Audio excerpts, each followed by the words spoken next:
Well, hello there, and welcome today. Today we're gonna be flying the Baron B58 twin-engine aircraft. Now this is a prop-run aircraft, but not to be confused with a jet prop or turboprop.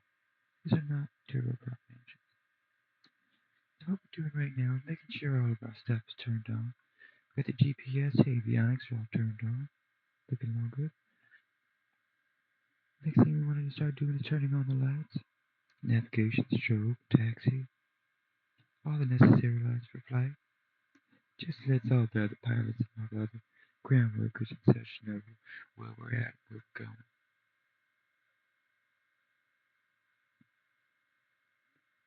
Alright, now we got all that stuff turned on.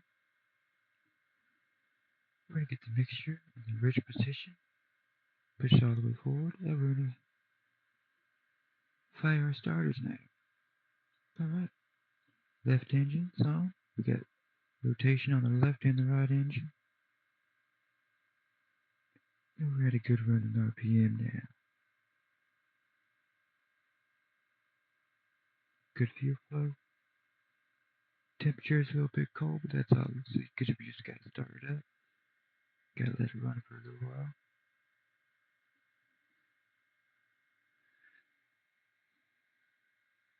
Alright, now I'm gonna do our flight plan. We're just gonna go to, now, you know what, we're just gonna go, we're not gonna set up a flight plan on the GPS just because we know exactly where we're going with it, and that's where we're beginning at today. We're just gonna be doing some touch and goes. Alright, so we got our altimeter, 2959. So we got a correct altitude reading.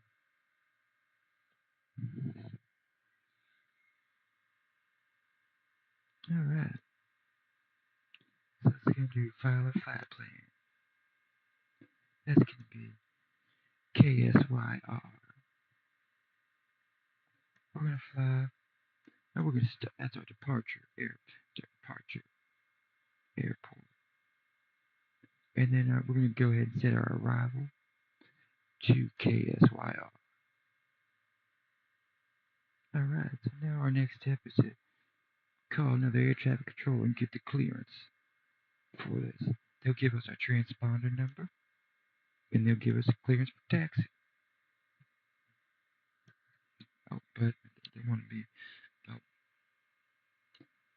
now when this happens, gate holes in effect. Now when this happens, it's usually because the game is um, glitching a little bit, so I'll just ignore it and I'll just go take off. They're just gonna send me to the they're just gonna turn me over to a center anyways when we're in the sky.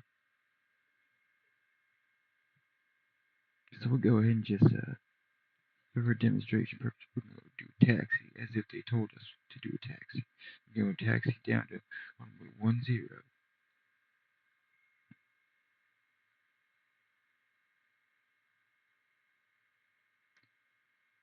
Now, one thing to remember about these runway numbers is that they coincide directly with the heading that they're facing. So if I'm going down runway 10, that means I'm going to be flying in the. It's going to be about 10 minutes. It's about 10 minutes east and north. So, yeah. So it's going to be heading 010, runway 10. And on the other side, it would be the opposite of that. So 180 degrees from 010, which would be 280.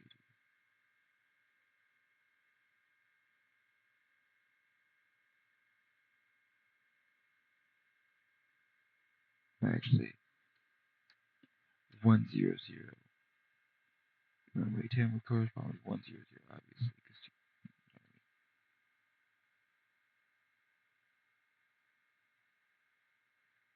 Alright, now we're at a positive rate, and we're climbing.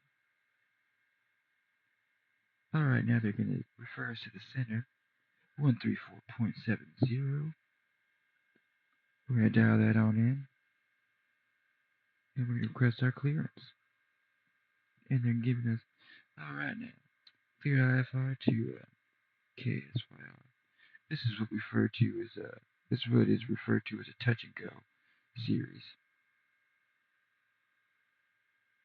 And they call it that obviously because we're landing and taking off and what have you. So okay, they're going to send us to heading 190. The vectors for the visual runway is going to be 10. They're going to tell us to climb to 2000. Okay, everything's looking nice and healthy. Got our airspeed looking good. Almost at 2000. Now the weather's a little bit of a pain today. And this is the real weather out here in Syracuse. Looks like we're going to do a little IFR section down at 2000 feet. Close to it though.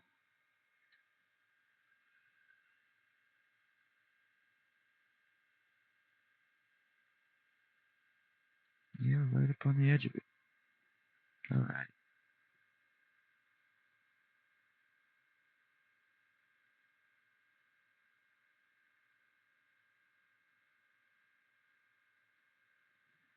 Holding altitude can be difficult in this type of weather. There's a lot of turbulence and a lot of different factors that affect that. That's why I had to go ahead and zoom in here so I could look at the instrument panel a little bit better. All the other stuff around can be distracting. That's all that really matters. Now, you're not going to be able to tell if you're truly low by looking out the window, nor can you see how fast you're climbing or even what altitude you're at. You can't see what speed or anything you're at by just looking out the window. And those are all the most important things. And really, since there's no other cars or nothing to be like visually alert about when you're up in the sky, then instruments are the only thing that really matter. Air traffic controls, they're the ones that are going to make sure you're not going to run into other planes. They usually do a pretty good job of it.